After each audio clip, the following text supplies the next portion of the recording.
बचपन में जब संध्या की दादी उसे राजकुमार और राजकुमारी की कहानी सुनाती थी, तो उसके मन में हमेशा एक सवाल जरूर आता था कि दादी की कहानियों में राजकुमारी को हमेशा राजकुमार ही क्यों लेकर जाता है? कोई राजकुमारी क्यों नहीं? गुड़िया की शादी गुड्डे से ही क्यों कराई जाती है? किसी गुड़िया से क्यों नहीं? और न जाने ऐसे ही कितने सवाल उसके मन में उठते रहते थे। एक बार उसने अपनी माँ से पूछ ही लिया कि क्या गुड़िया की शादी गुड़िया से नहीं कर सकते? इस पर उसकी माँ हंस दी और बोली, नहीं, गुड़िया की शादी सिर्फ गुड्डे से ही की जाती है, जैसे लड़की की शादी सिर्फ लड़के से की जाती है, लड़की से नहीं। लेकिन क्यों माँ? संध्या ने पूछा।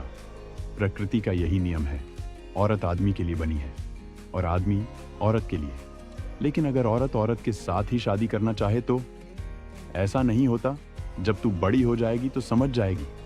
संध्या की माँ को उसके सवालों पर हंसी आ रही थी और वो सोच रही थी कि कितनी भोली है उनकी बच्ची।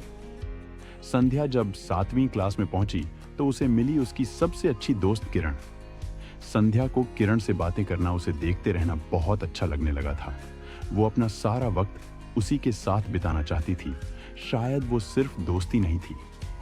किरण की ओर संध्या का आकर्षण आम नहीं था, कुछ था दोनों के बीच, पर संध्या नहीं समझ पा रही थी कि ये क्या है। वो किसी से पूछ भी नहीं सकती थी कुछ इस बारे में। पूछती भी तो कैसे?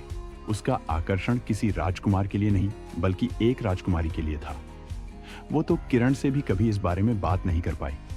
कहीं वो बुरा मान गई तो, या उसका मजाक उड़ा देती तो। वो नहीं जानती थी कि किरण उसके बारे में क्या सोचती थी। इसी उधेड़-बुन में 1 साल निकल गया और अगली साल जब संध्या पहले दिन स्कूल गई तो किरण स्कूल नहीं आई थी और किरण दूसरे दिन भी स्कूल नहीं पहुंची। फिर तीसरे दिन भी नहीं, और फिर किरण कभी नहीं आई। पर संध्या हर दिन उसका इंतजार करती थी। दिन गुजरते गए और संध्या अपने आप को और अपनी लैंगिकता को पहचानती गई। अब वो समझ चुकी थी कि वो एक समलैंगिक है। उसकी जिंदगी में किसी राजकुमार के लिए कोई जगह नहीं थी। जब वो 10वीं में पहुंची तो उसकी क्लास के एक लड़के दीपक ने उसे प्रपोज किया और संध्या ने चुपचाप उस लड़के को मना कर दिया। फिर भी वो बार बार उसे परेशान करता रहा। संध्या को समझ नहीं आ रहा था कि वो उसे कैसे समझाए कि उसे लड़कों में कोई दिलचस्पी नहीं। एक दिन तंग आकर उसने दीपक को बोल दिया कि तुम मेरे बॉयफ्रेंड नहीं बन सकते, हम सिर्फ दोस्त बन सकते हैं। तो दीपक ने सोचा कि चलो दोस्त ही सही। एक दिन दीपक ने संध्या को बाहर मिलने बुलाया। जब संध्या वहां पहुंची तो देखा दीपक एक लड़की के साथ है। ये लड़की कोई और नहीं बल्कि किरण थी। दीपक ने संध्या को बताया कि ये उसकी बहन है जो उसके मामा के घर पे रहती है। दोनों ने एक दूसरे को पहचान लिया और दीपक को बताया कि दोनों साथ में पढ़ा करती थी। एक दूसरे से मिलकर दोनों काफी खुश थी। कुछ दिन तक दोनों ऐसे ही मिलती रहीं। संध्या अपने मन की बात किरण से बोलना चाहती थी। वो जानना चाहती थी कि किरण उसके बारे में क्या सोचती है, पर कुछ बोलने की हिम्मत नहीं कर पाई और किरण फिर चली गई और संध्या फिर अकेली पड़ गई। कुछ साल बाद संध्या अक्सर किरण के बारे में सोचती रहती थी। ये बचपन का प्यार होता ही कुछ ऐसा है कि कोई भुलाए नहीं भुला सकता, तो संध्या कैसे भुला पाती? वो किरण के साथ पूरी जिंदगी बिताने के सपने देखती थी। वो सोचती थी, क्या किरण भी मेरे बारे में इसी तरह सोचती होगी जिस तरह मैं सोचती हूं उसके बारे में? क्या वो भी मुझसे प्यार करती होगी? पर फिर सोचती कि शायद उसके ये सपने कभी पूरे नहीं होंगे। शायद किरण मेरी तरह नहीं है। किरण की जिंदगी में भी एक दिन एक राजकुमार आएगा और उसे अपने साथ ले जाएगा। तब से संध्या किरण को बस एक सपना ही समझने लगी, ऐसा सपना जो कभी पूरा नहीं होगा। संध्या अपने जैसे लोगों से मिलने और उनसे बात करने के लिए उत्सुक थी। उसने कभी किसी और समलैंगिक व्यक्ति से बात नहीं की थी। वो उनके कुछ अनुभव जानना चाहती थी और अपने कुछ अनुभव उनके साथ बांटना भी चाहती थी। इसलिए उसने एक लेस्बियन डेटिंग ऐप पर क्यूट एंजल नाम से अपना अकाउंट बना लिया। उस ऐप के जरिए संध्या को कई लेस्बियन लड़कियां मिली। कुछ ने उसमें दिलचस्प भी दिखाई और कुछ संध्या को भी अच्छी लगी। पर वो वाली फीलिंग किसी से मिलने पर नहीं हुई जो किरण के मिलने पर होती थी। संध्या कई बार उसे पर लाइव ब्रॉडकास्ट भी किया करती थी और नए नए लोगों से बात करती थी। एक दिन जब वो लाइव थी तो परी नाम की लड़की ने उसकी ब्रॉडकास्ट पर उसका असली नाम कमेंट किया, जिसे पढ़कर संध्या चौंक गई।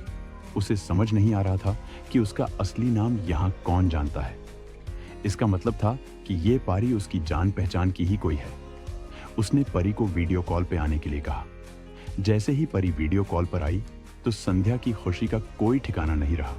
ये कोई और नहीं बल्कि उसके बचपन का प्यार किरण थी।